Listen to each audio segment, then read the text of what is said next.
He has heard how public funds were abused to benefit the Gupta-linked company Estina in the controversial Vrede farm project in the Free State. DA member of provincial legislature Jankielsohn told the commission that instead of benefiting 80 farmers, the project ended up benefiting only the Guptas. SABC reporter Manqoba Mchunu joins us now. Manqoba, a very good evening to you. Let's start with what Jankielsohn had to say. Did his testimony point to anybody specifically?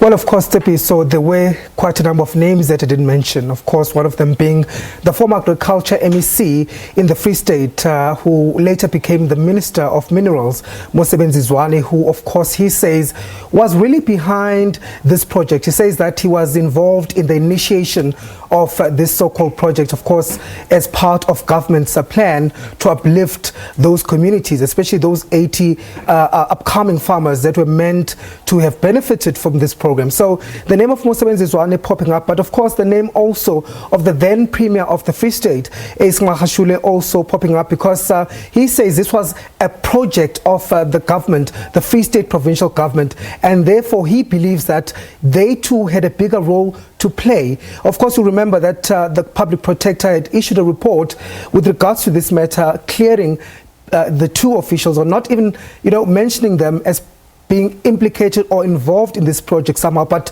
pointing the finger at the Department of Agriculture as being the one that was solely responsible. The officials there finding them guilty of maladministration and also saying that that contract was illegal. But of course he's saying that, it can't be, because they had to report to somebody, and surely then the then MEC of Agriculture, Manqoba, who initiated this program, should answer. And he believes that the public protector's report was simply a whitewash, and he says he was very unhappy with that report that the public protector had released. He believes that Estina as well as Manqoba still have a case to answer to. And with regards to the public protector's report, what is he saying exactly? Which aspects of the report was he unhappy with, and why?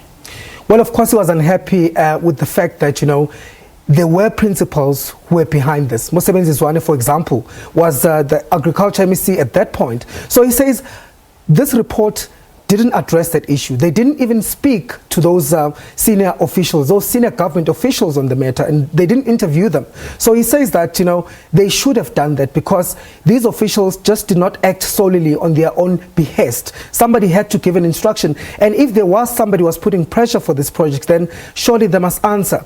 But I think what's even more baffling, Tsepiso, that came out from the state capture inquiry, of course, is that this Estina daily project is still continuing even up until today, and that government money is still being planted into this project. Of course, they're saying that, it failed a long time ago with Estina as well being liquidated in 2015, but surprisingly, Jankielsohn revealing that it's still going on up until today under the Free State Development Corporation. Let's take a listen to what he said on this.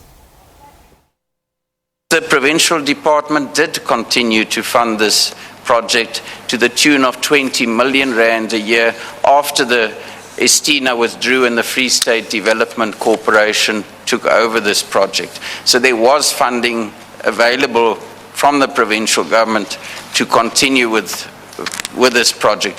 We would have thought, and that is one of the issues that is of concern to us, that after spending all this money and the time frames that had passed, that this dairy farm would be functional, that it would be sustainable, and it would be self-supporting.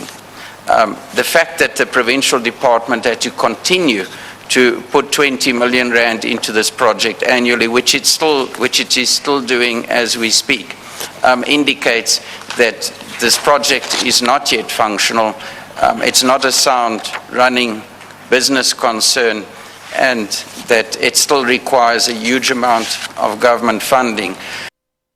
So I'm guessing, Manqoba, what Jankielsohn is basically saying is that this has been a huge letdown for the people of the Free State. Indeed, those were his exact words that the commission is saying that, it's been such a huge letdown. And he also, used diagrams, for example, pictures of the farm, just to show the extent of, the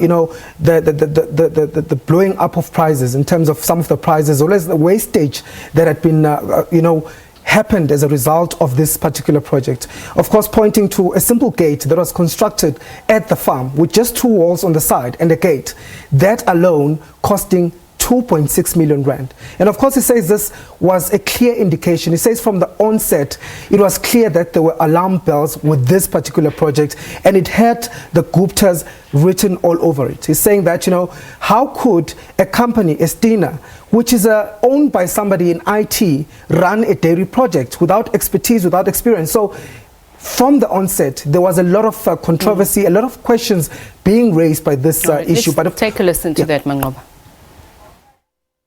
If one considers the content of the National Treasury Report, as well as the context of all the information that I have set out in previous paragraphs in my affidavit, then the Premier, Mr. Estina, the former MEC Zwane, former MEC Kabate, acting MEC Lamlele, and former MEC of Finance Elsabe Rockman were pertinently aware of the issues and problems relating to Estina, and in spite of that allowed substantial payments to be made towards this project while being pertinently aware of these issues. So, Manqoba, just very briefly, what is then expected tomorrow? Well, of course, you'll recall, Tsepi, so that there was a new witness that came in just after 3 o'clock. That is one of the directors in the Premier's office, Mr. Albertus Fenton, who's basically giving evidence about the contracts and how illegal contracts were signed. He spoke of deviations today to some of the PMFA regulations that are required by law. And of course, he's saying that, there were certain issues that he had raised at the time. So we expect to hear more testimony on that and some of those contracts that were signed. All right, thanks a lot, SABC reporter Manqoba Mchunu. Speaking of the public protector, some news that were quite a blow to us, Stephen.